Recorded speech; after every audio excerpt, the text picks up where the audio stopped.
Good evening, everyone. My chair, Anita Brazvetia, could not be here tonight, so it's given to me to have this great honor and pleasure of introducing my colleagues Stanislaus Fung for tonight's lecture.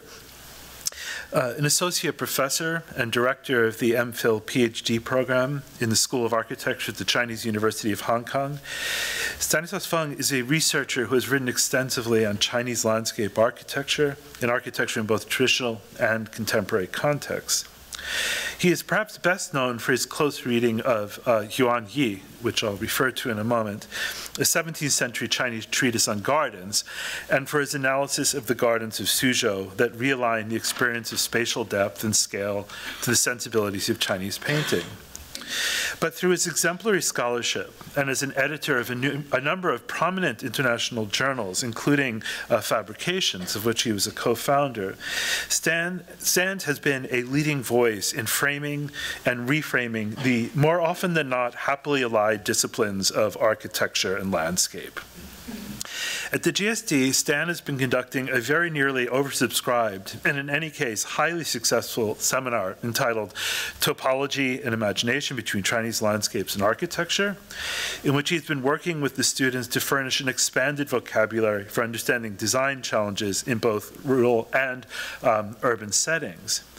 This semester, Stan most graciously agreed to provide a guest lecture in my own course on the history of landscape, in which he presented his evolving ideas about Chinese gardens in terms of topology from the work of Zhu Guanjia, thus going beyond more familiar and perhaps insufficient ideas of static composition with which these settings are more typically seen and perhaps misleadingly understood. And on that note, I wish to say a word or two about what I perceive to be Stan's consistent ambition to clarify our vision of the complex cultural artifact that is the garden and landscape more generally. I've sometimes imagined when reading his work, though his engaging texts do not leave the mind much chance nor provide any great incentive to wander here and there, as it were. But as I was saying, I've sometimes wondered whether Stan would have made an expert optometrist. I see him operating the phoropter, that surreal-looking examination room instrument, a mask-like array of lenses and dials and graduated scales by and through which the optometrist determines the refractive error of the eye and prescribes corrective glasses. You know the script. Which one is better? 1, 2. Why does this image come to mind?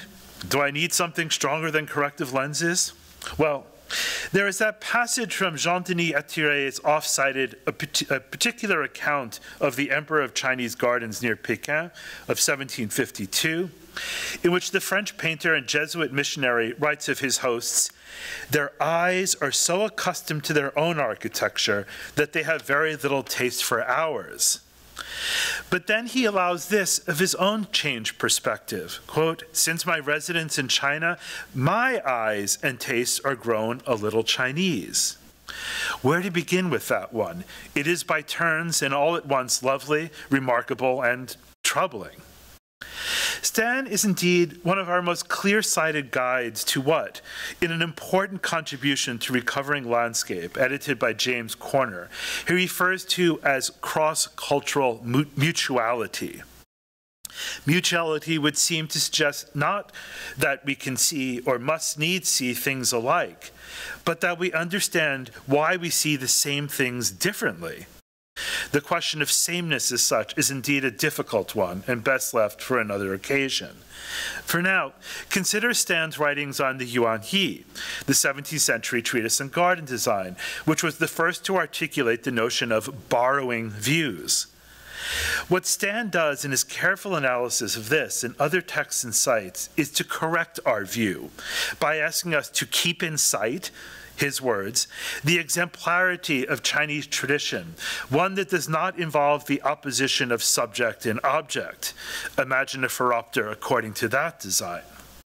In his essay Here and There in the Yuan, Stan develops a model of seeing, again, his word, by reference to another 17th century text, a short account of the scenery of the imperial capital, and the contextual components, and by contextual we mean, and here essentially, poetic, pictorial, philosophical, which is the components of what he calls a mutual regard. With refractive precision, and Stan is allergic to cliché, he then elaborates how we see together, with the resulting view understood as taking place, quote, between viewing subjects, but also between persons and landscapes elements. He is ever refining our vision. He is our leading landscape optometrist. Before inviting Stan to the podium to present his talk tonight, Recent Projects in Rural China, please allow me finally to mention the following upcoming events at the GSD at this, what I know to be very busy time of the semester. Next Monday, November 19th, please join us for the Aga Khan Program Lecture by architect and academic Yara Sharif. Her talk will take place in Stubbins at noon. And then after Thanksgiving break, the GSD welcomes artist and filmmaker Shireen Nashat to give a public lecture on Tuesday, November 27th at 6:30 here in Piper. And later that same week, we will host a lecture by the Swiss architecture firm HHF, and their talk will take place on Thursday, November 29th at 12 in Stubbins Auditorium. So with those advance advertisements, please join me in welcoming tonight our dear colleague, Stan Fung.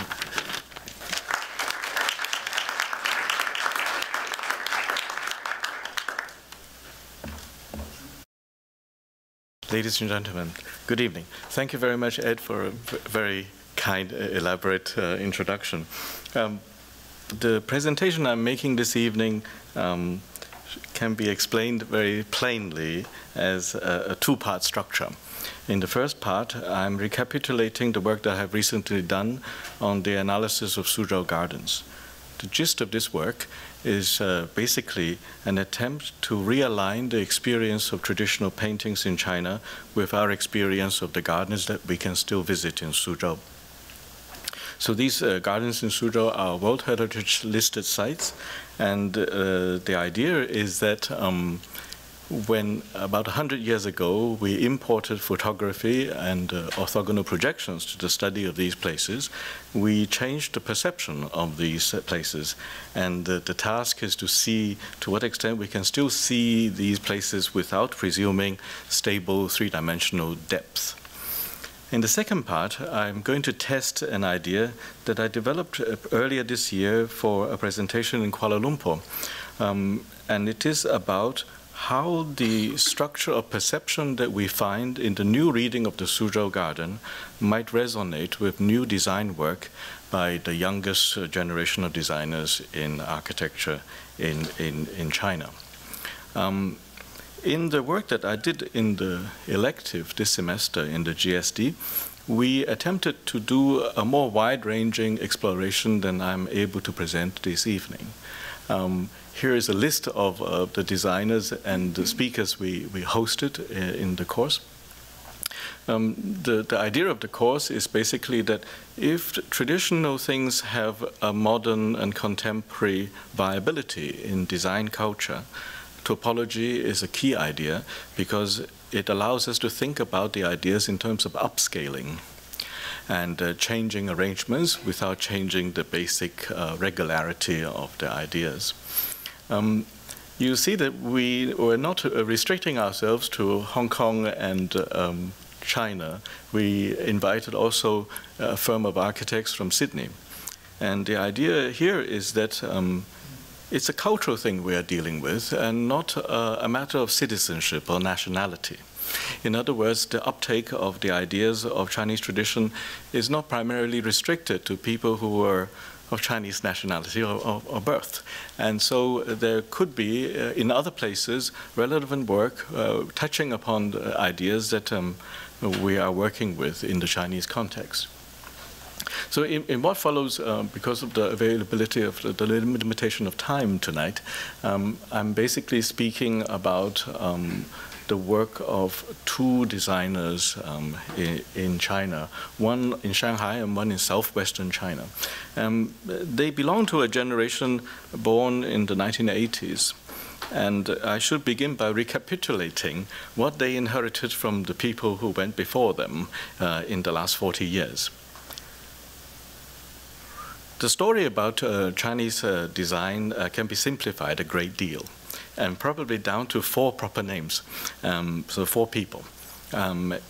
Of the people born in the 50s, we remember Liu Jiakun especially for attempting to think about what is possible in southwestern China, where the habits of constructional culture is not what we would normally expect in terms of contemporary design culture, with the predictability of drawings being executed with a certain degree of precision. So he pioneered a way of working with one-to-one mock-ups on site, working with people who are not skilled builders, and to think about how to achieve a quality that might easily be lost because of the vagaries of construction. This semester, you might have heard Zhang Ke in the presentation of the Option Studio, and he's the second person who I find relevant for the work that we're discussing this evening. Zhang Ke basically is best known for a way of handling the conception of the construction process, where we don't assume that every step will be done correctly, and we use the second step to cover the mistakes of the first step, and we use the third step to cover the mistakes of the second step, so that eventually, without presuming that everything will be right, each step covers the previous mistakes, and the end result is much better than one might possibly achieve if one were sanguine about the accuracy. The third person that I put to the list, this kind of abbreviated genealogy, is the firm in Shanghai called Atelier Das Haus. Liu Yichun gave a presentation here a couple of years ago. This firm is an epochal firm for introducing to China the close relationship between structure and form, which had been separated in the Beaux-Arts training received by Chinese designers. So this lesson was developed in Switzerland about 100 years ago. But in China, in the way that education unfolded, the knowledge of structures and the knowledge of design went their own way, so that it would be typical where people thought about the shapes of things first and then tried to do everything with a slab and column construction afterwards. And Atelier Das Haus is notable for presenting, for example, in the Long Museum in Shanghai, a one-to-one correspondence between form and force. And this is a lesson crucial to a lot of the work we see in Japan and in Switzerland, and has recently emerged in China. So if you think about it in this way, these people from the architecture side each made a breakthrough to address the conditions of construction. And on the side of landscape architecture, we know very well the work of Kong Jianyu, Terracing, who has been teaching here as well. And this work opened up the possibility of contemporary practice in China by aligning it with the public interests of the cities and the management of cities, most notably in water management, flooding, and so on.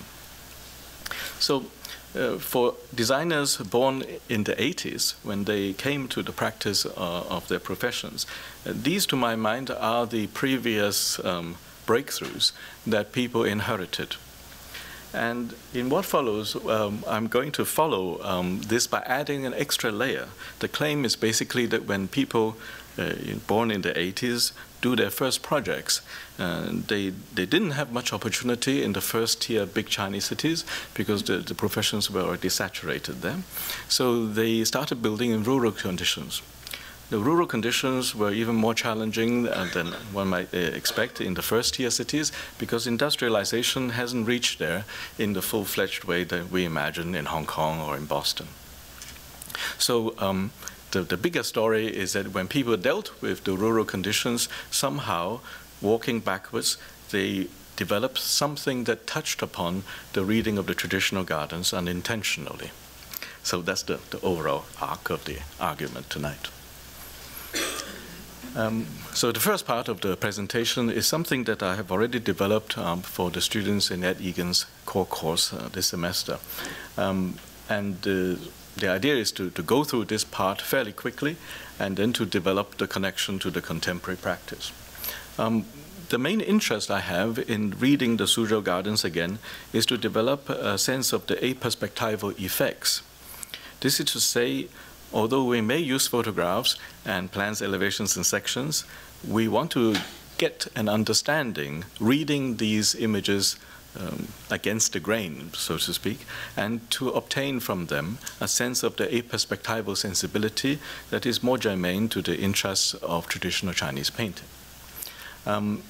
The study that I developed in Hong Kong with the research funding from the University Grants Council dealt with 4 gardens, 2 large ones and 2 small ones in Suzhou. And the idea would be that aperspectival effects are obtained in different ways, depending on whether you have a larger garden or a smaller place. Aperspectival effects is a general term, and we found that it doesn't gain traction with the images very directly.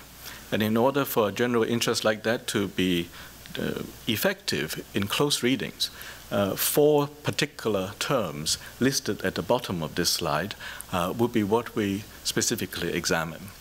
Scalar ambiguity, or the relative scaling of human bodies or rocks or trees or buildings, is something that we encounter and we miss when we deal with single shots of photography. And so when we take multiple shots from different angles, the scalar ambiguity is most readily revealed. And this is not something that we would have encountered 40 years ago when the price of photography was a lot higher than what it is nowadays with our mobile phones.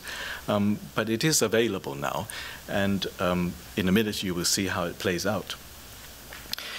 In Panofsky's perspective as symbolic form, there is a discussion of the development of linear perspective in the European tradition, and we are told that for a long period, the depiction of the floor surface in a checkered pattern presented the image makers with a lot of difficulty. And eventually, after more than 150 years, this became stabilized in what we understand now, where the consistency of spatial depth can be given a stable datum in the depiction of the horizontal ground plane. So if we flip the argument around, in the case of China, the occlusion of the ground surface or a surface of a body of water may present to us an opportunity for playing with the development of perspective and thwarting it, so to speak. This is to say that it is thwarted is really talking backwards. It would be more proper to say that the consideration never engaged the situation, and we are really projecting the Panofsky story to this. But nevertheless, it provides a key to the reading of the gardens that I'm developing. In the Panofsky story, a unified optical field is crucial to the development of linear perspective, and collage would be a way of thwarting that. And in what follows in the close reading of the gardens, we will pay special attention to the fragmentation of the optical field as another tool for developing aperspectival effects.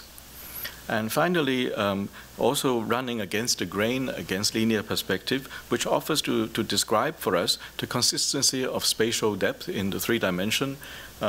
The instability of spatial depth is something that we specifically attend to in the close reading of the gardens. So the first case I'm presenting is a garden, the largest in Suzhou right now. It's called Artless Administration, and it is popularly known as the Garden of the Humble Administrator. It's acquired this name in the 16th century, and for about 150 years or so, it didn't have this name. And when the name was reapplied in the 19th century, it also referred to slightly different boundaries. And it had 2 major renovations in modern times, 1950s, 1960. And at first, I thought I was dealing with spatial compression. And in the event, I settled on the instability of spatial depth as the key to the reading. I'm going to show photographs as indexical images. By that I mean that we don't take the photographs too literally. The analogy is a bit like the index at the back of a book. The entries of the index point you to a page in the book, and so you would not confuse the index with the book. But nevertheless, it's a convenience. So the slides that I'm presenting are more or less like index entries at the back of a book, pointing you to what you could look for and encounter. It may be within reason to expect that because of different climates and different lighting conditions, when you go there, you might see something different. And so one of the jobs of the presentation would be to explain to you the mechanisms by which the differences might be accounted for. I take this opportunity to thank the many, many students who went with me to these gardens and bore the difficulty of waking up at 6:30 in the morning to get into these places so that we can take these photographs without the crowds. I should explain that they took the photographs and I don't take photographs. And the idea is that visuality is a socialized thing.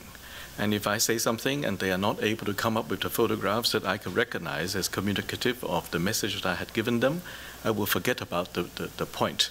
And if it couldn't be shared and reasonably quickly, I would say that that is not a point. And so everything that I'm showing now, more or less, is what has been kind of filtered through their work, basically. I'm only going to focus on the central part of the garden, and we approach the central part nowadays from the east. There was an old access point from the south, and because millions of people are going to this place each year, the southern entry, which is basically a narrow alley, is no longer practical. So now we're entering from the east. And when you enter from the east, around 10 o'clock in the direction, you see a pavilion on top of a small mound. This pavilion has a wall opening on a wall facing the eastern side. And on the left-hand side is a view of this framed view looking to the east on a sunny day in the afternoon. The sun is behind us in the west, and everything we see in the frame, let's see. So everything we see here is lit in the sunlight. If we go there in the morning, it would be backlit. And when it's backlit, usually the spatial compression is more evident. And when it is lit like this, the space is less compressed. But in this case, you see that there's no ground surface. The ground surface has been eliminated. And what we are seeing is vertical layering within the frame. And so this is more or less the sense of vertical layering that we would expect from the perspective of Chinese paintings. In the mist, you see that it's a little bit different because the background is removed and the color desaturation introduces a different sense of depth. The view itself is nothing remarkable because for 150 years, this area of the garden was a vegetable patch. So when it was renovated in the 1950s, there was not much to go on with. So there's no reason for us to expect that this is what we would call a composed view, because it really was a vegetable patch. But nevertheless, what we are seeing in terms of the structure of perception is consonant with what we would expect from a tradition of paintings. Not far away, we see a pavilion with 4 moon gates. And these 2 photographs are taken with a camera position about 1 meter forward. On the left-hand side, the tabletop and the bridge hide the water surface, and they bring a certain compression to the space. And when the camera moves forward, we see more of the water surface, and the spatial depth has become more pronounced. So in other words, this morning I was in Anita's class covering in her absence, and we were reading something that said that landscape in the traditional 17th, 18th century sense in Europe had this idea of a subject standing before an expanse of ground, right? And in this instance, the text says in the Chinese tradition is about the immersion rather than standing apart and looking at it. So you can imagine the camera is implying a position, and your body position changing activates the variability in the sense of spatial depth. So it is not that the space is objectively compressed in any one way, but rather that your body position engages with it, and it is a setup for generating different effects. The same place in the mist is like this. In November, the color of the leaves have a quiet intensity about them, and this eliminated background and color desaturation presents a scene that is coming to you and withdrawing at the same time. In Chinese poetry, a lot of the sense of the poetry comes at you withdrawing and lures you forward into the sense of the poetic. In Suzhou food, in local cuisine, the flavors are not very strong, and it draws you into the taste. Nearby, there's a pond. It is the largest of the ponds in Suzhou Gardens nowadays. East-west, it runs about 120 meters. In the middle is a bridge. And on the left-hand side, the bridge is 80 meters or so from the camera position. We noticed that the bridge is high off the surface of the water. This is quite unusual because the bridges are meant to be intimate with the water surface. In this case, it's fairly lifted off the surface, and it overlaps with the embankment behind it. The embankment behind the bridge is about 40 meters behind. And when we take the camera to the moon gate over there on the western side, we get the right-hand side image. Here, the bridge is 40 meters from the camera, and the embankment where we were is 80 meters from the bridge or so, something thereabouts. And so you can see that the overlap of the bridge and the embankment releases a sense of distance being made evident or obscure. So with 120 meters, the bridge is doing a lot of work. And when we study the plan, the bridge is here, the first camera position was here, 80 meters, and then the moon gate is here, and 40 meters. So that when we read the orthogonal drawings and read them for the contradictions with the experience, we realize that the plans have stabilized the distances and regularized the sense of spatial depth. And when we remember in short-term memory what we saw half an hour ago from the other side, we then experience this variability of the depth. So it is a bit like listening to music. You are meant to remember how a particular phrase was sung 5 minutes ago or 2 minutes ago. And when the refrain happens, there is a variation in the articulation of the sound. So in this case, we get a taste of the short-term memory that is involved in the experience of the place. On the south side of the pond, looking north, there is a pavilion on top of a rockery. And from this angle, with a section cut like that, you see that you necessarily see the water, especially in winter. And when you go to the pavilion on top of the rockery and look south, the stone balustrade overlaps with the embankment to the south. All the water is hidden, especially when you sit down inside the pavilion. And so there is a contraction going on with the space. So the objective distance between the two buildings is about 30 meters, and the body position changing from one side to the other release a different experience of spatial depth. So this is the topic I mentioned earlier about the instability of spatial depth. So what seems to have happened is that when the survey drawings were published, and they were published without related levels, what seems to have been regularized is the sense of spatial depth. And what the photographs are reinstating and pointing towards is the instability of the depth. We see in the rockery to the south of the big building we saw in the previous slide, a foreigner. The foreigner is standing on top of the rockery and seems very small. And so if you think about the height of this walking gallery and the height of the person, the roof scale of the roof behind the person, something seems to be slightly out of sorts. So we made an experiment with a student walking into the rockery and everyone taking photographs. And when she is in there, she is this size. So this reminds us of the experience of paintings where the human body is shown at different scales and seems large and small and inconsistently regulated. And so what seems to be happening is that the scale of the rocks, the scale of the plants, the scale of the person, especially the half-hidden body of the person, are all ambiguous. And they cannot provide a stable scalar reference for each other. And so when you walk in there, there is this slightly dizzy part of it. In a different example, in the lingering garden, we have a similar experience with a student walking in. So in plan, the distance away from the camera has not increased all that much and would not justify the impression that the body scale has been reduced.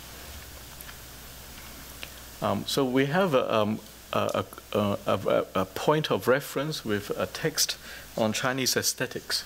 And in this text, it glosses the terms yin and yang. Yin and yang traditionally are sunny and shaded sides of a mountain. So it is fairly concrete.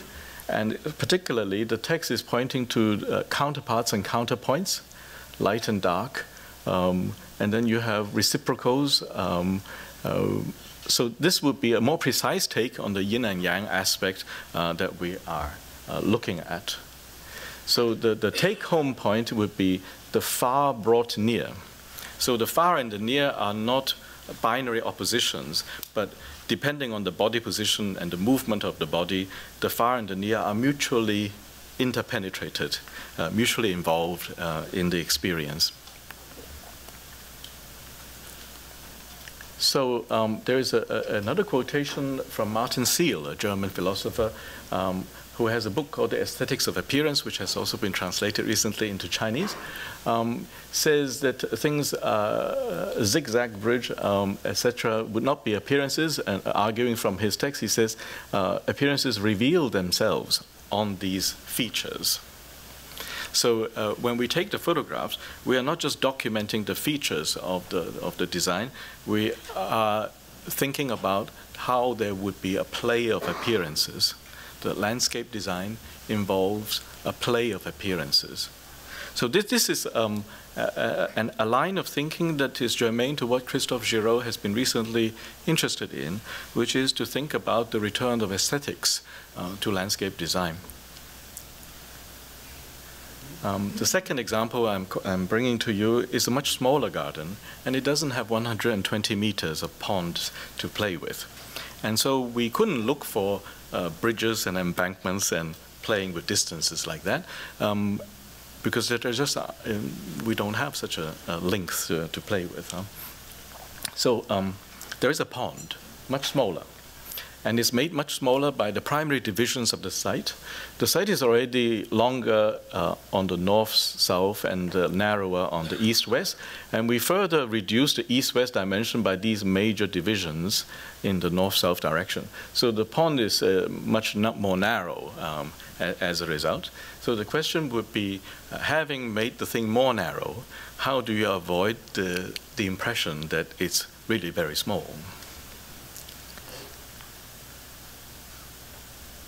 So we find framed views reminiscent of the kind of views we saw in the previous garden. Here the occlusion of the ground surface, because the height of the bottom line of the frame is hiding a lot behind it. And everything behind, in the sun again, is now brought much closer to the frame. On the southeastern side of the site, there is a sequence of buildings and courtyards. And on the northernmost building in this sequence, moving from the building westwards, there is this corridor. And this corridor would take us directly to the area of the central pond. And when we take a sequence of shots moving roughly a meter forward at any one time, the pavilion that we see at the far distance seems to be moving away from us as we walk towards it.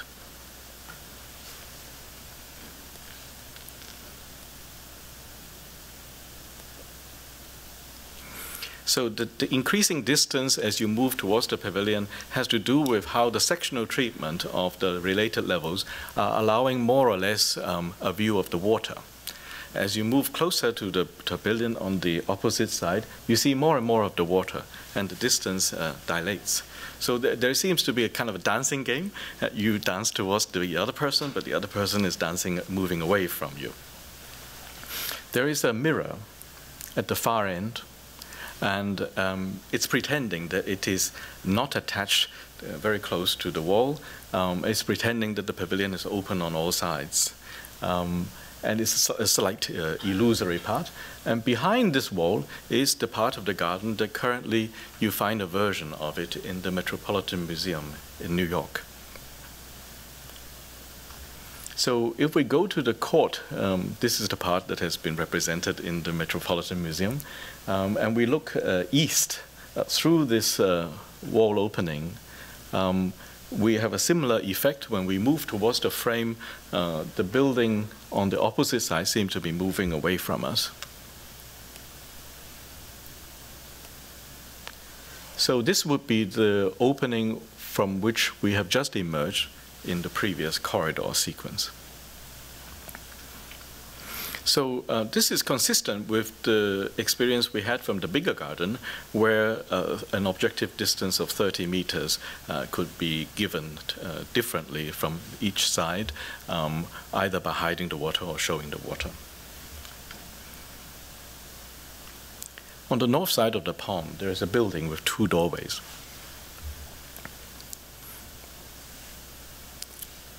The smaller doorway on the right-hand side leads to a larger space. The larger doorway on the left-hand side leads to a smaller place. In other words, the sizing of the doorway is not structurally necessary and could be varied at will. And the idea is that in a small garden, where you want to tease people about how big or small the place really is, the confounding of the expectation of the sizing of the next space by varying the frame, the dimensions of the door frame, is a device that you could use. So it is eventually what we would develop into the idea of the counter experience. That is, we don't just have landscape experience, we have landscape counter experience. Counter experience is what you have when your expectations are confounded. When each time you come to the place, you have a different thing than what you have expected or remembered. And this is a term from the work of a French writer by the name of Jean-Luc Marion, a senior phenomenological philosopher from Paris. So we take the right-hand doorway and we approach the doorway. For about 3 meters, there's no reason for us to change our expectation of what is behind, how big that space we are walking towards. And until you reach the portal, you realize that that space is much bigger than you thought it would be.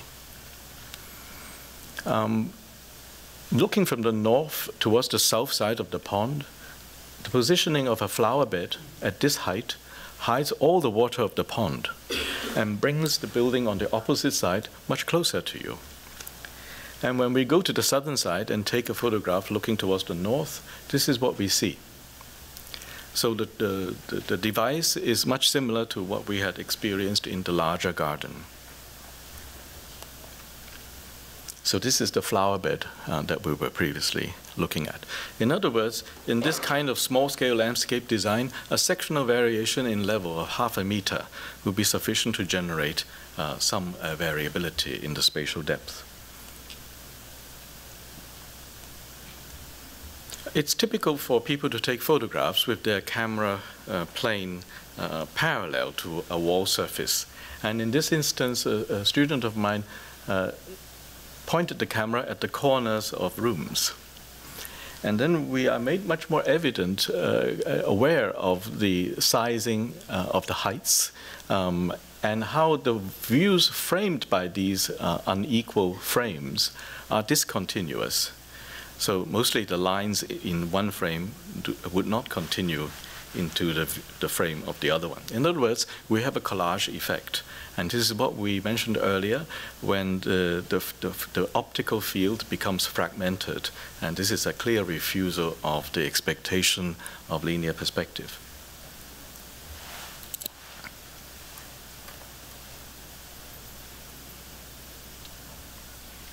So the lines are not continuous across.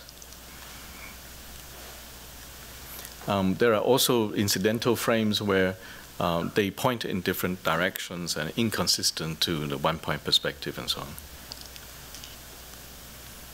For a small garden, there are a lot of opportunities for being inside somewhere and looking outside. And so we're considering this in some detail. So in the southeastern part of the garden, in the architectural sequence of buildings and courtyards, it so happens that this piece of wood is hiding the ground surface on the outside, and the higher panel work on the lattice windows is also hiding a lot of what is outside. And so the spatial depth is refused a horizontal surface as a datum.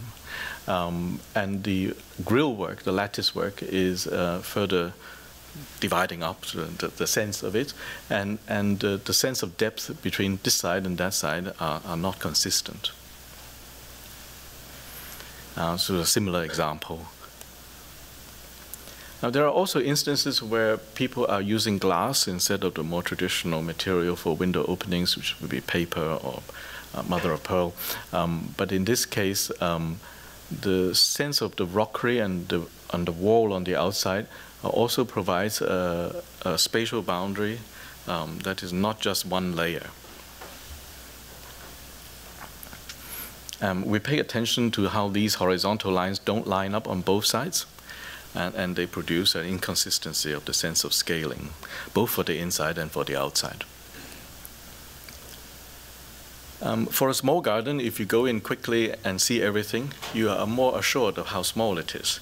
And so there is a kind of tease, delaying your recognition of how small it is. We are now in the architectural sequence on the southeast, on the northernmost part, and we are making an exit towards the north. This is an alternative to the exit towards the west that we had just seen in the corridor sequence. In the corridor sequence towards the west, you have a direct visual penetration to the far pavilion across the other side of the pond.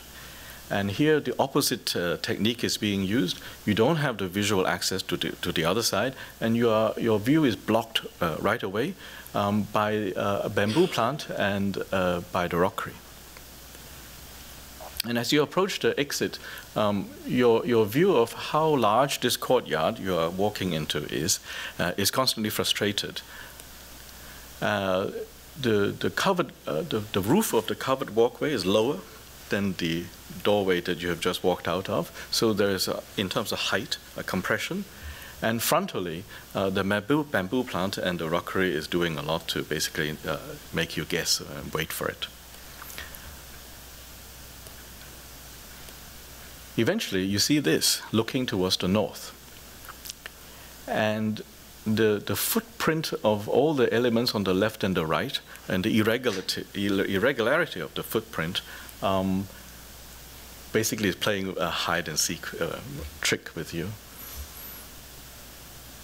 And when we turn 180 degrees to look south again, the same rockery is hiding the exit where we had just emerged. And the whole space seems in depth different to the view in the opposite direction. The building that we had just emerged from is two floors, double height, and would have presented a double height whitewash wall to the courtyard. The higher the wall that fronts onto the courtyard, the smaller would be the scaling sense of the courtyard. So we would best attempt to thwart the double height expression of the wall. And so this covered walkway, the presentation of the plants, quite a number of elements are conspiring to hide the double height wall. So this would be the bamboo where we had encountered, and behind that is the exit that we had just used. So this is breaking down the scale of the whole thing in 4 or 5 ways now looking from the north towards the south. A similar thing happened in the pond. When we walked out of the corridor sequence, this plant is doing a lot to hide everything on the southern side. And the little pine tree is doing a lot to hide this part, and including the flower bed where we were and with the one-story building behind it. On the northern side of the pond, there's a double-height building. And the walking gallery is being put next to the water so that you don't have a double-height element next to the water, which would have made the pond appear much smaller. In other words, hiding and revealing are working side by side to obscure the scaling of the thing. The family grew in terms of occupants, and so they needed more density in their accommodation. But at the same time, they didn't get more land, and the pond couldn't be expanded anymore. So the idea of hiding things becomes the way of dealing with the change of scale and increasing the density. In other words, if there is composition in any sense, it is as dependent on subtraction as it is on the placement of things in a static relationship to each other. This is a very small bridge. This is one of the smallest in Suzhou, barely 2 meters. And at this angle, looking at the longest diagonal across the pond, the two bridges hide the corners. So we read the plans for obscuring the scaling and refusing the scaling that provided by the stable eaves lines and the ridge lines of the buildings. So in this view, looking north, these elements are quite important. Otherwise, if you imagine a place without these elements, the buildings would have a very strong presence next to the pond. I said a moment ago that we don't have 120 meters to play with, and so we must find an alternative way to engage distances. What we do find are multiple frames. The frame of the camera with the building here, a small courtyard, very, very small, with a frame set quite high and quite broadly, and then behind it, another doorway with a frame, and behind it, the frame of the perforated wall opening. So over a distance of no more than 4 or 5 meters, we have 4 layers going on. And the increase in the number of layers is a way of getting around the otherwise small distance that we would have. Here we have a building with where we saw the 2 doors in this room, and we are going to the back courtyard on the north and shooting all the way towards the south through several layers. The frames usually present to us not a complete rock or a complete tree or a complete person, but usually a fragment of any of these things. And the fragmenting of the landscape elements and the people is also a scaling thing, because you don't see a complete thing to serve as a reference with anything else. Here, the multiple frame is hiding all the water in the pond. And it's crucial for these to be at this kind of height and that to be at that kind of height, because this building is really south of the pond. And because we are hiding the water, the building on the opposite side of the pond in the south is brought much closer to you. And if we move the camera to the southern side, south of that water edge building, we see on the back wall an opening, and we are seeing now through this portal behind where our camera was. In this view as well, the opposite side is brought much closer to you as the water surface is hidden from your view. So in a small garden, we don't have 120 meters of open air sightline. But what we do have is a sightline consisting of inside, and outside, alternated, but with a visual link all the way through. And this is the way that we handle the lack of the 120 meters. There are also opportunities where you get a sense that behind the wall there is another place, but it's a figure on a figure. and it is not presenting anything to be read in any stable way. We are pointing the camera to focus on the grill work of the first layer. But you do get a sense of the outside of the outside. And in a place where you might not have a view, the possibility of gaining a sense of the outside is a way of releasing the otherwise oppressiveness of the smallness of the space. The last topic in this sequence is about curvature. And in landscape architecture, when we deal with water bodies, we often have the issue of the curvature of the embankment. The smaller the pond, the more evident the curvature.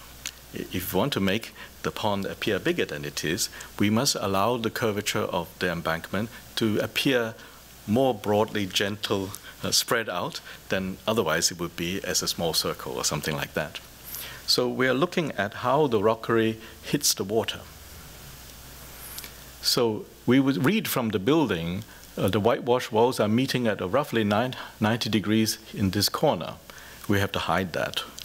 And then we position the plant there, and in front we have a rockery, in front we have a bridge, so that with several layers we are making as inconspicuous as possible the orthogonal frame of otherwise a water courtyard. And then when we reach the edge of the water here, we read this as a fairly flat line. So instead of having the very evident curvature of a small pond, it now reads much more credibly as the embankment of a lake or something like that. So in order to sustain this reading, we would be walking around the pond to see how this is handled in the different aspects. So this is still looking to the northwest. And here on the southwestern corner, we have a simple arrangement where the building and the wall are meeting more or less in 90 degrees as an arrangement. And where the rockery is turning the corner, we position this plant. And on the northeastern corner, where the architectural elements are in 90 degrees, we position this. And we have a double height whitewash wall coming onto the pond. And so these fake perforated openings reduce the scale of the wall, and these positions of the plants reduce the scale of otherwise a very strong expression of the wall. The roof over the portal where we emerged from the corridor sequence earlier, this roof is exaggerated because this really is a very minor exit. But we exaggerate the roof because of the profile of the roof behind it. But when the roof is supported by these columns, we find the columns are very thin, it's about 150 millimeters.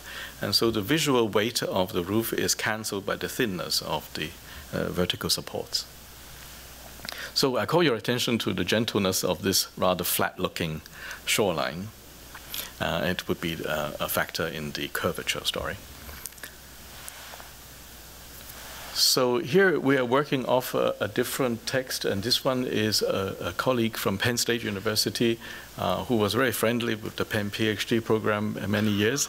Don Kunze is very interested in Hitchcock's movies. And in Hitchcock, especially in movies like The Rear Mirror, Rear Window, there is a frame purporting to tell you somebody is being murdered, and then when the camera frame pulls back, you realize it's a story within a story and that no one is going to be hurt and so on. So this is in literary theory called metalepsis.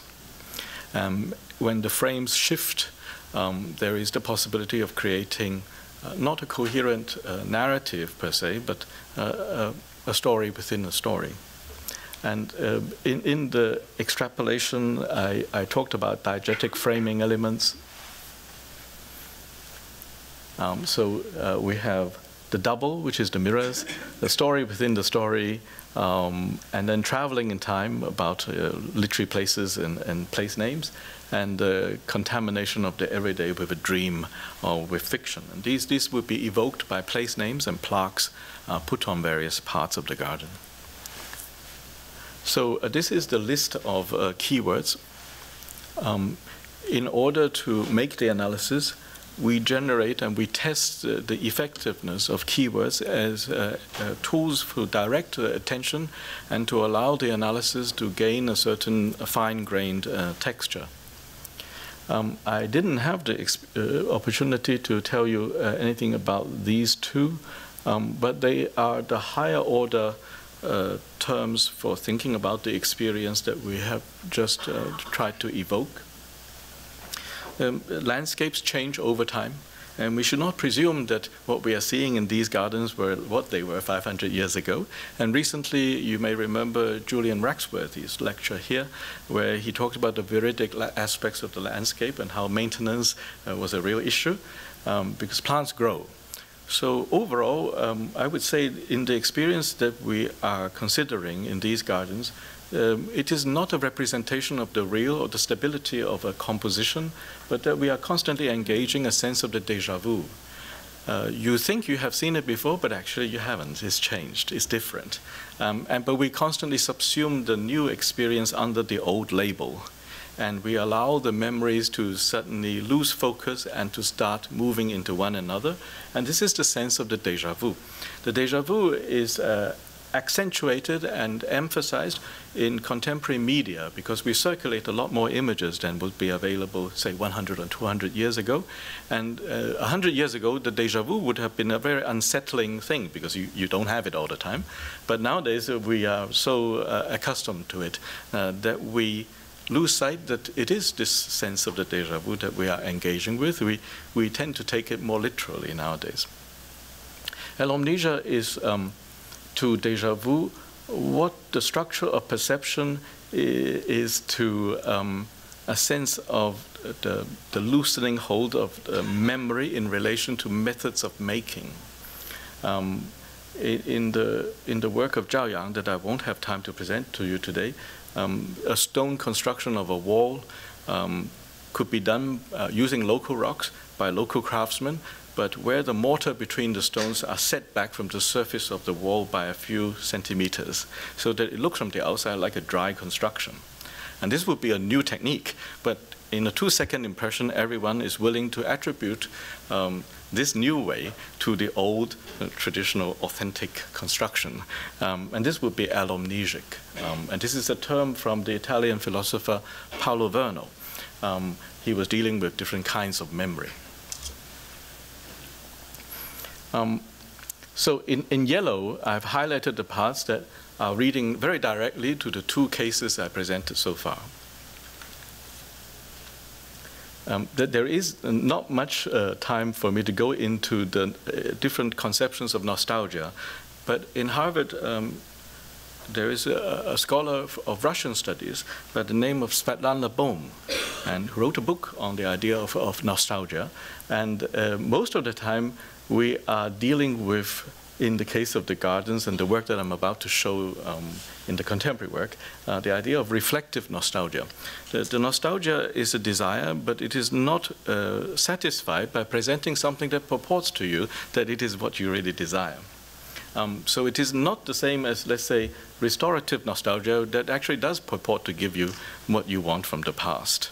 And a lot of the time, these landscapes that we are seeing tease you about what you are nostalgic for and whether your desire can find its target. So we're moving into the second part of the presentation. And here we're dealing with a hotel. I'm basically dealing with hotels. Hotels is as part of an experiential thing. And so one of the things that we had trouble with was that how would the traditional things that we discovered in the close readings of the gardens find traction in contemporary design.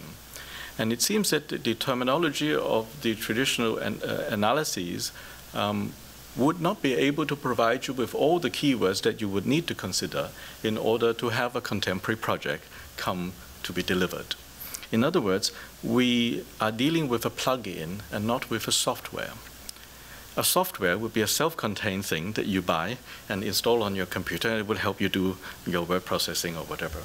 But a plugin simply changes the effectiveness of one aspect of the operation. So I started thinking about almost everything we have introduced so far in terms of plugins. So plugins require you to think about the next task in terms of an imaginative take on it. You may need an extra plugin to do the new job. And so when we discussed the examples from contemporary design, the task is to imagine what new keywords, not new plugins, we would need in order for this to gain traction. In other words, it's not fair to say to the traditional stuff that it should be a software that allows you to do your contemporary design in a self-sufficient package. The contemporary designers would need to imagine something else. And as it turns out, the contemporary Chinese designers are really shy about tradition. They would like to be modernists. They would like to show that they have an originality that is entirely personal and individual and owes as little as possible to anything that people might recognize as a traditional landscape setup. So part of my work has been to do the detailed analysis of the traditional stuff and to say to them, wouldn't you admit after 6 hours or 9 hours that you've got something that is resonant with the older stuff? And eventually they relented and they are willing to come to Harvard to make a presentation about what they did. So in the first example, it's a small hotel. These small hotels that I'm presenting is charging 3 or 4 times the normal hotel prices down the street. And this is very important because the land ownership belongs to someone else, the original people. And they are renting to the hotel operators in a long-term lease of about 20 years. You build a building, and this building will become the property of the original owner after 20 years. So if you want to recoup your capital investment, you have basically 20 years to do it. And so to be able to charge the price of a Charles Hotel in Cambridge here, but to do it in a small Chinese city in the southwestern part of China is a massively kind of desirable outcome. So one of the ways of doing this would be that in a small old town setting where the plot of land is not very generous, the developer would be asking you to maximize the number of rooms. So we then have in the new program and the new commercial circumstances something that would resonate with the small garden we've just looked at. The whole trick is about how to make the small thing not appear so small, and you would charge $200 a night or something like that. So then this would be the design task, which would not be secured either by architecture or landscape architecture or interior design, but would need to have all 3 things going and pushing together. And this is more or less what we are trying to discover. The view that I'm offering right at the beginning is the street frontage. The entry is on the right-hand side. The datum level of the main platform is about 1 meter off the level of the street. And as a result, the ground surface of most of the hotel interior has been obscured. You don't see the ground surface once you hit the facade line. And so the spatial depth of this part, and you're looking beyond to see the building behind the courtyard, the depth here is ambiguous. And this is a massive 13-meter span. It's a 2-story building with a 13-meter span and no obvious vertical supports.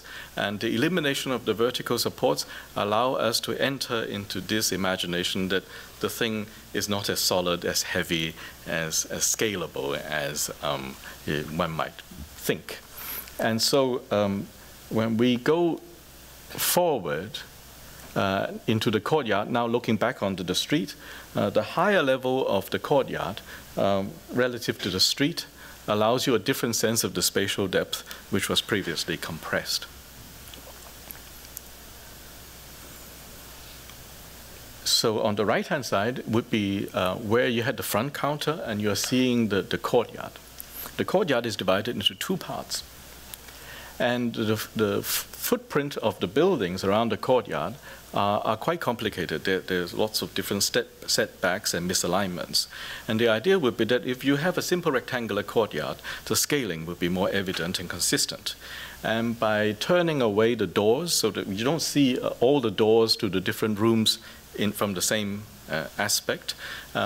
So the scaling is starting to unravel a little bit. The sizing of the window openings, the suppression of the wall thickness from the outside view, these things go towards the refusal of the scaling elements that would give you the sense of consistency. The misalignments of the windows, the division of the window frame into the solid fixed glass component relative to the operable wooden part, these things start equivocating. The formwork of the concrete was a point of difficulty. They used a very narrow strip of wood for the formwork, and so by reducing the scaling of the module of the formwork, people are playing with a sense of the scale of the courtyard overall. So we are looking from the south towards the north, and behind here in the alley, turning right, you will find one of the staircases going to the second level. Generally, all the vertical access is hidden from view and from most angles. And so that you get a sense that how you move around to upstairs is a bit of a mystery. And this also helps the whole sense of the scaling, that you don't have everything stable. The door entry to this room is here with the overhang cantilever like that, in the same way that you have an entry there. So as you move around, the doors are appearing and disappearing. And this gives you this sense that you don't have in the Hilton Hotel with 6 doors all lined up in one view. Zhao Yang was a protege of Seijima. And he graduated from this school, and he took the unusual decision to refuse positions in Beijing and Shanghai, and he went to a small town. But within a few months, he won the Rolex Award and had a building to collaborate with Seijima in Japan. So although he went to a very obscure city, he had the greatest internationalization within a few months. Rolex is funding his exhibitions in Venice, his book project, and so he's very well supported. One of the comments that Seijima made when she went to this place was about the thickness of the wall. She thought that it could be thinner.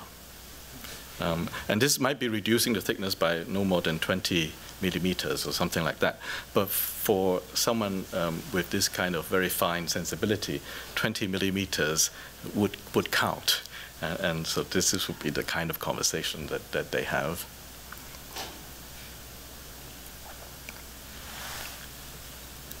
So this is a close-up view of the formwork.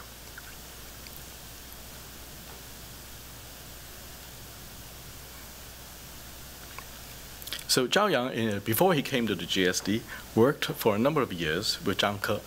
And Zhang Ke, as you know, has been teaching here. And one of the things that Zhao Yang learned from Zhang Ke is the sense of multiple scaling of the courtyards and so on, and how to handle the sequence of construction to hide the errors and things like that. So this brings me to a rather important point that I want to make. The people born in the 80s very often think that they are doing their own thing. And they have their own firms, and they're doing their own projects, thank you very much. And the view that I want to argue for is this, that the development of design culture in China is a multi-generational problem. And the older people born in the 40s who had had their education disrupted by the Cultural Revolution might contribute 1 or 2 ideas. And in my course, as you probably know, I invited Zhu Guangya. Professor Zhu was someone born in the 40s. Came at the age of 76 to the GSD. He was somebody educated in Russian because that was the preferred language of the times in China, but he self-taught himself English and gave his presentation in Harvard in English. But he is really self-taught, an English speaker. And he contributed the idea that traditional gardens can be understood topologically and not in terms of static composition. And what we have in the last 2 months here is to expand and elaborate the idea that he had. So it is a multi-generational thing, and each person may only contribute a little bit. And if you have in your internship or in your reading access to the 2 or 3 things that are crucial to the thing, it allows people to develop much faster in their career than they might doing everything by themselves. In the interior, there are certain kerning elements So the bathtub layer in white becomes part of this small block here. And the sizing of the openings in different heights, with the window behind set at a higher height, these are all the elements that we come to recognize from the close reading of the gardens earlier on. The equivocation, the same size of this opening with the same size now for the doorway, these aspects are all fine-tuned. The negative joint ceiling against the wall, the sizing of the skylight, they are all set to express a sensibility about scaling the interior. So in other words, it's not that architecture and landscape architecture and interior design are separate disciplines, each self-contained and autonomous, but rather one pushes the other, either literally or as the back of your head sort of presence. So if we review this second part so far, we don't have a high fidelity construction culture in rural China. We have a low fidelity construction culture. And this is a distinction made by Jeremy Till and very recently developed by Michael Meredith at Princeton for his exhibition, where he aligned different houses along the lo-fi trajectory into different kinds of approach. So if we think about what we have done just now in terms of the lo-fi vocabulary, we get a list of these terms. And it would not be possible to make this list a priori from the vantage point of theory, but it comes out if you do a detailed close reading. And this is what I mean by saying that the traditional vocabulary or even the analysis of the traditional places in themselves would not be sufficient to drive the interests of the contemporary projects. We needed to add extra plugins. So in terms of effects, not in terms of intentions or vocabulary, the contemporary and the old stuff, they touch up in different locations without one trying to commandeer the other. The next project is a hotel just 2 hours outside of Shanghai. If you think about Shanghai's population, especially the 2% or 5% most wealthy Shanghai residents, you get a fairly large number of people in the millions. And these people are time poor and may like a short weekender. In summer, if you go to a hilly area, the air is cooler.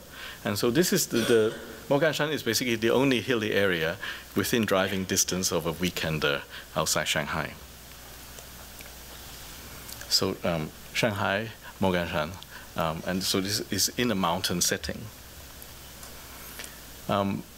It doesn't really have views. So in that respect, it's similar to the hotel you just looked at. This is also a hotel, and it has very difficult property ownership issues.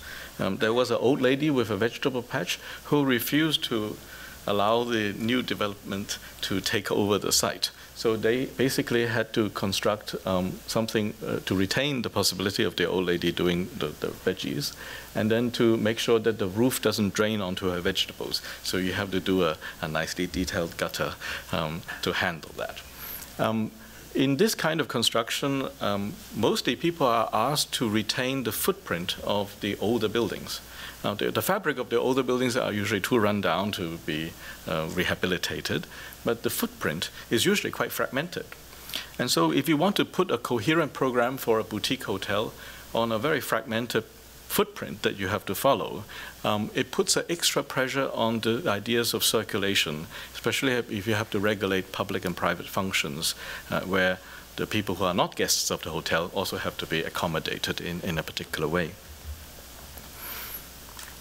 So we were showing different views to show how the site constraints in terms of the footprint plays a role. And the general trajectory of the argument is this. In this sort of development, we don't have a single issue driving the whole scheme. You have several factors, each pushing against the other. You would think about one issue halfway and then switch over your thinking to something else. and then switch over something to the third issue at some time later on. And so it is what I would call a devolution, like a passing on of a baton in a relay match. And the outcome would be not easily readable from any one factor as a kind of decisive cause of the results.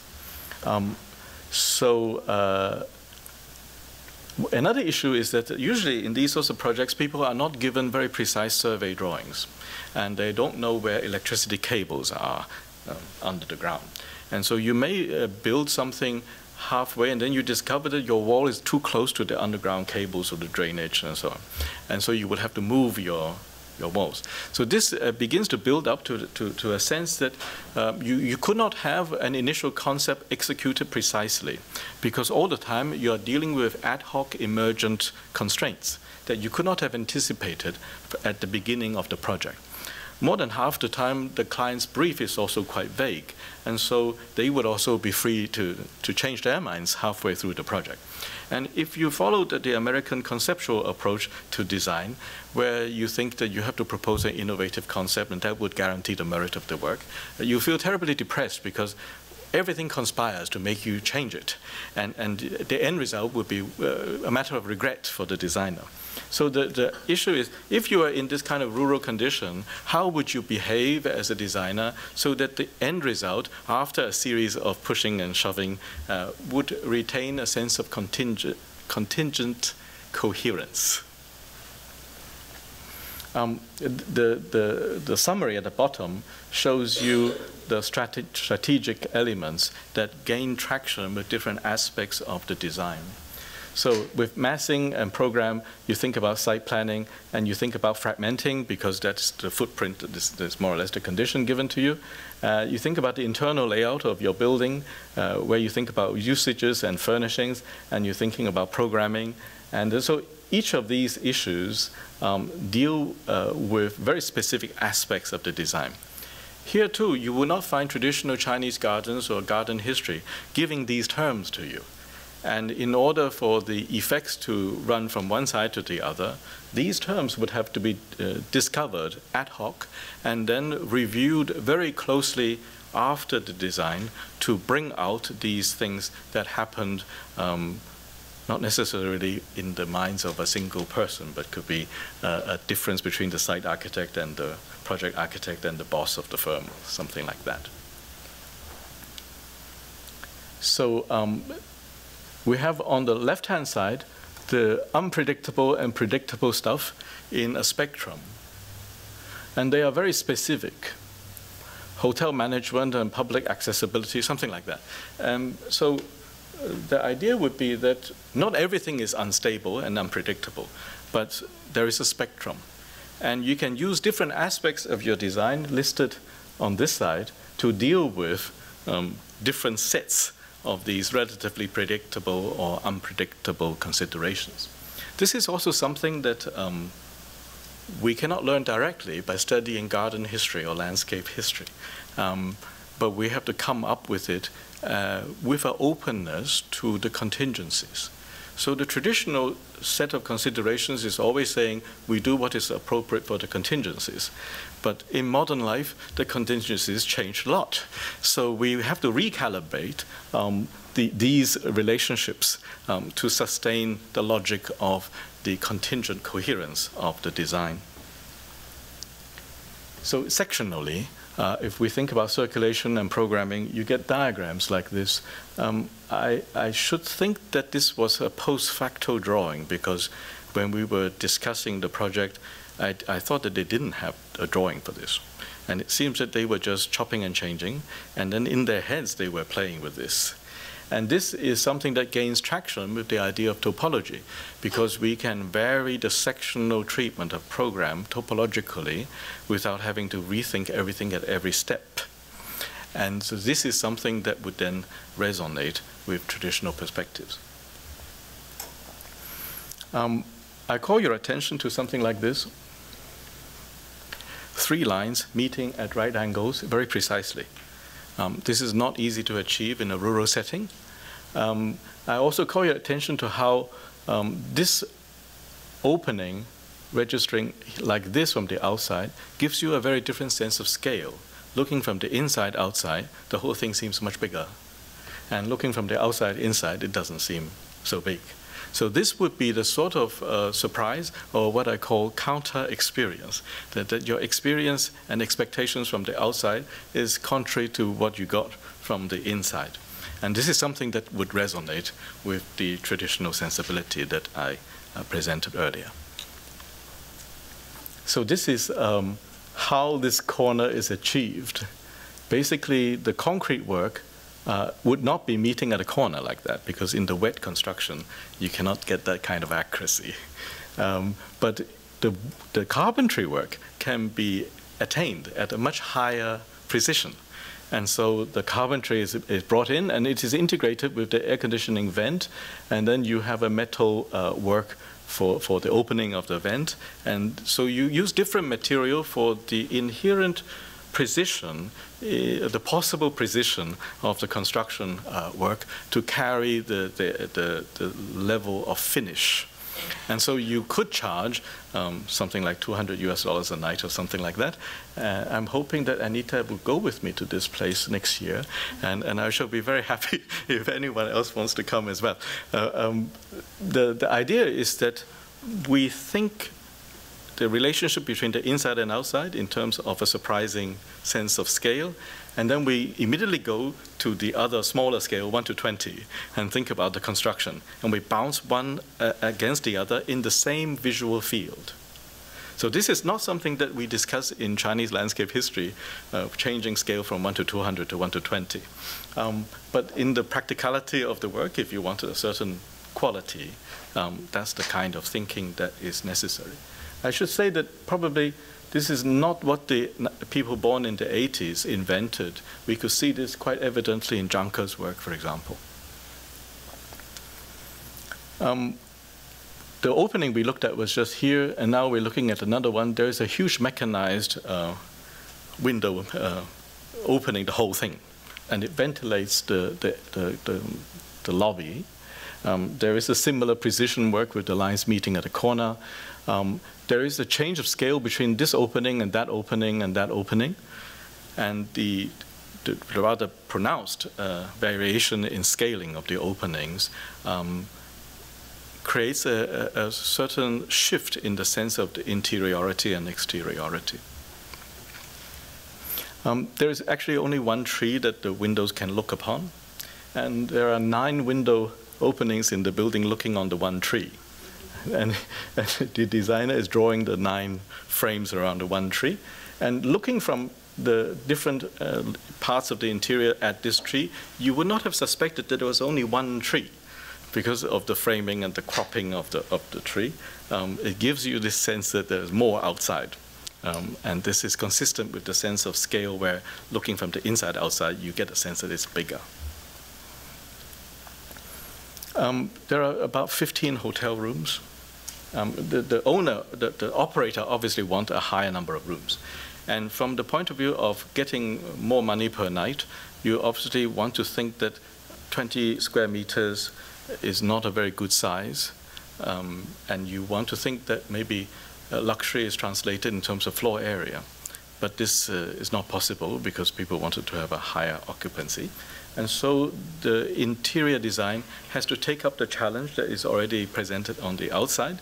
And for example, there's only one chair. But the windowsill is designed in a way that you could sit there. So effectively, you have 2 seats, but it's reading as one chair.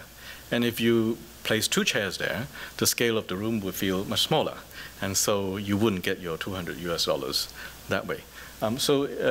In other words, the presentation of these frames, the presentation of this opening next to this opening next to this one, these are all scaling devices that would allow you your $200.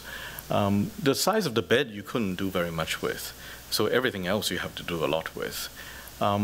The panel that is operable for ventilation is hiding the ground surface on the outside from different vantage points. And this is also resonant with some of the readings we got earlier on in the gardens.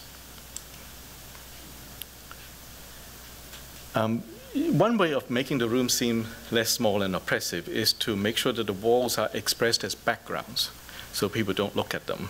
That means giving them something else to look at, so that the walls would appear backgrounded. There are various tricks that one would engage with in this way. But generally, you would want freestanding furniture items to be reduced in number. So otherwise, the thing would appear too cramped. So if we look to Western discussions about the issues that we have discovered, Frank Lloyd Wright is well known for thinking about furniture as an organic unity to the architecture. And he reads it as a background for activities. So it is not that the furniture should be particularly pronounced in expression, but that is backgrounded. So there would be different ways of doing the furniture attached to walls and so on that would render them backgrounded. David Leatherborough talks about fragments. It says, what fragments are to desire, elements are to design. And this is also resonant with the framed views in the gardens a moment ago, where the framed parts are fragments, never a complete rock, complete tree, but fragments of the thing. So the more articulated the fenestration to the outside, the more evocative the desires are. So that's more or less the sense of the analysis that I have pursued this semester in my course. By way of conclusion, I'd like to make a few points. First point is about the multi-generational effort. The development of a design culture is not about young people born 1980s doing their own thing. There are thematics, techniques, agenda items already discovered by the people born in the 50s, people born in the 70s, etc. And it is a part, quite crucial, that if they have early access to these perspectives, their development would be also going off in a better way. The second point is about not Chinese design culture developing with an introverted interest. Some of these designers that I'm showing are interested in Barragan or in the work of Geoffrey Bauer or going to see Louis Kahn houses. In other words, it is not that we have to be introverted, looking only to Chinese sources and sensibilities. The idea of topology was introduced by Zhu Gongya in the 80s, and he was interested as a person recently coming back from the Cultural Revolution at Western ideas and really being adventurous about it. The third point is about the vocabulary. We have at least two levels of vocabulary. Some are directing to the macro frame of the experience. Some are directed to the specific considerations of projects. We need to find ways where two levels or more levels of vocabulary gain traction against each other. The fourth point has to be about keeping our eyes on larger agenda items. That is to say, the changes of the structure of perception, either perspectival or aperspectival, the relationship of exact, inexact, or apparent precision, the topological take on program and materiality. These are the larger considerations that can motivate both landscape design and architectural design. So in our research, although we cannot refuse small, very, very detailed, specific research projects, it would be a pity if we lost sight of the bigger balls. The final point has to do with the primacy of case studies. Case studies are not incidental, cheap exercises in publicity. They give substance to the ideas and orientation to the overall thinking that we engage as designers. And it is a way, if the history and theory people are willing to undertake the case studies with massive transcripts of interviews and so on, it is a way of giving precision to the prospects that we hold between us, between landscape design, architectural design, and interior design. Thank you very much.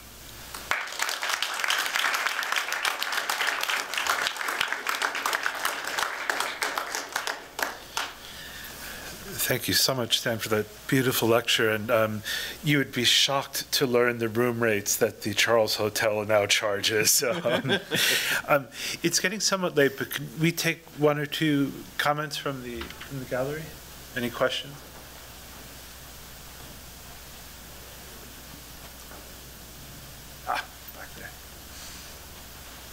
Thank you for the lecture. I'm wondering if you can see this kind of application toward more residential or more widely used public rather than just hotel spaces? There's a part of the presentation I didn't have time to go into, and it is about the work of the young landscape firm in China called Lab D+H. And this is a firm with a branch in LA and a branch in Seoul and a branch in Shenzhen, quite diverse. But what they recently came up with is a set of keywords in pairs. And in each pair of keywords, something generic in landscape design like terracing or landforming is paired with another term. And usually the second term is something that you can't control all by yourself. So landforming is paired to the creation of social spaces. Aggregating is paired to the idea of construction quality. Construction quality often escapes your control in the same way that the creation of social spaces is not up to your intentions. It has to be responded to from the other people. And then there is a term called terracing, which is about the footprint of the elements you put on a big landscape project, and it responds to the larger topographical setting, which is not in your control either. Although I didn't get the chance to present the larger scale work, there is a fundamental difference between the larger scale work and the architectural work I showed in the second part. And this is like this. If you have 30 yards, you can think about form, you can think about configuration, specific formal arrangements. If you have more than 300 yards, you are thinking about the propensity of a situation, much more abstract and not within easily readable formal way, the way that small gardens or small architectural projects in hotels can be figured. So if we want to go beyond the hotels, there would be a set of vocabulary and also a task to go beyond the easily figured aspects that we discussed in terms of the architectural projects. Then we will be analyzing it in similar ways to what Jim Corner had discussed in terms of the propensity of landscape. And that would be how the work would proceed.